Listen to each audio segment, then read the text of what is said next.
बहुत समय पहले भारत के एक छोटे राज्य में राजा सत्यवीर का शासन था। राजा सत्यवीर अपनी ईमानदारी और दया के लिए पूरे राज्य में प्रसिद्ध थे। उनके राज्य में लोग खुश थे क्योंकि वे जानते थे कि उनका राजा हमेशा उनकी भलाई के बारे में सोचता है। राजा कहते थे, राजा का कर्तव्य केवल शासन करना नहीं, बल्कि अपने लोगों की रक्षा करना और उनकी मदद करना है। और सच में उनका यह विचार उनके हर काम में झलकता था। एक बार राज्य में बारिश रुक गई, फसलें सूखने लगी और किसान चिंतित होकर राजा के पास मदद मांगने पहुंचे। वे बोले, महाराज, अगर बारिश नहीं हुई तो हमारी फसलें बर्बाद हो जाएंगी, हम भूखे मर जाएंगे। राजा सत्यवीर ने गंभीरता से उनकी बात सुनी। उन्होंने कहा, डरो मत, यह राज्य हमारा है और आपके दुख मेरे दुख है। फिर उन्होंने अपने खजाने का दरवाजा खुलवाया और आदेश दिया कि अनाज हर परिवार को बांटा जाए। किसानों ने राहत की सांस ली और कहा, जय हो राजा सत्यवीर की। लेकिन राजा सत्यवीर की परीक्षा यहीं खत्म नहीं हुई। एक रात महल के बगीचे से फल चोरी हो गए।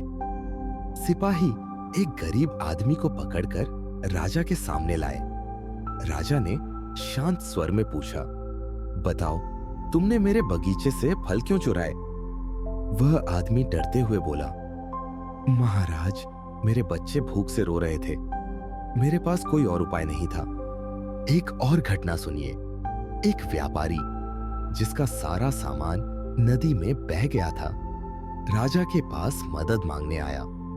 राजा ने उसकी समस्या सुनी और तुरंत मदद का आदेश दिया। व्यापारी ने कृतज्ञता से कहा, महाराज, आपकी दया और ईमानदारी ने मेरा जीवन बचा लिया।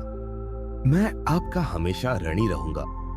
राजा सत्यवीर ने अपने राज्य के लोगों को सिखाया, चाहे आप राजा हो, रानी हो या कोई साधारण व्यक्ति, ईमानदारी और दया से बड़ा कोई गुण नहीं है।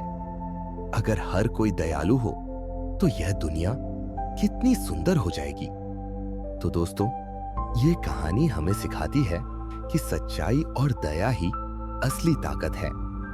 चाहे आप राजा हो या एक छोटे छात्र, अगर आप दूसरों की मदद करेंगे और ईमानदारी से जीवन जिएंगे तो आप न केवल दूसरों का दिल जीतेंगे, बल्कि खुद भी सच्ची महानता पाएंगे।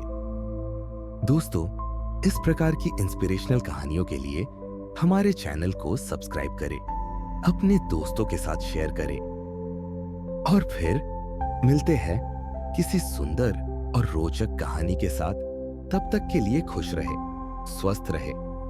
जय हिंद, धन्यवाद।